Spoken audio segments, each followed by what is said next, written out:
ভারত পাকিস্তানের রাজনৈতিক উত্তেজনার আজ সবচেয়ে আগে গিয়ে পড়ে সংস্কৃতি অঙ্গনে।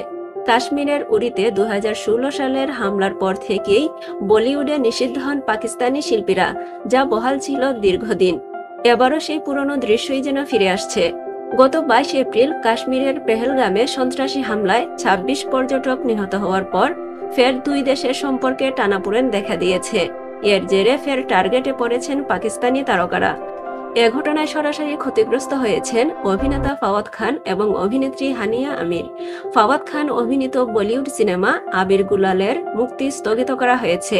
অন্যদিকে হানিয়া আমিরের সর্দারজি 3-তে দিলজিৎ দোসাঞ্জের সঙ্গে তার কাজ অনিশ্চিত হয়ে পড়েছে। এখানেই শেষ নয়, আলী জাফর, ইমরান আব্বাস, সজল আলী, ইকরা আজিজ, মুমিনা মুহতেসান, সোনম সাউদ সহ অনেক জনপ্রিয় পাকিস্তানি তারকার ইনস্টাগ্রাম অ্যাকাউন্ট ভারতে ব্লক করে দেওয়া হয়েছে।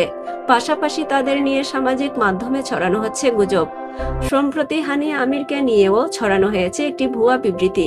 তাতে দাবি করা হয় তিনি নাকি বলেছেন পেহেলগামের হামলার পেছনে পাকিস্তানি সেনাবাহিনী জড়িত এবং তিনি নরেন্দ্র মোদীকে পাকিস্তানি শিল্পীদের সোশ্যাল মিডিয়ার নিষেধাজ্ঞা তুলে নেওয়ার আহ্বান জানিয়েছেন। এই ভিত্তিহীন গুজবের বিরুদ্ধে তীব্র প্রতিবাদ জানিয়েছেন হানিয়া আমির। গতকাল ইনস্টাগ্রাম স্টোরিতে এ বিষয়ে একটি বিবৃতি দিয়েছেন অভিনেত্রী। হানিয়া আমির লিখেছেন, সম্প্রতি আমার নামে একটি মিথ্যা বক্তব্য সোশ্যাল মিডিয়ায় ছড়িয়ে দেওয়া হয়েছে। এমন কোনো বিবৃতি আমি দেইনি। পুরো বিষয়টি সাজানো। এটা খুবই সংবেদনশীল এবং আবেগঘন সময়।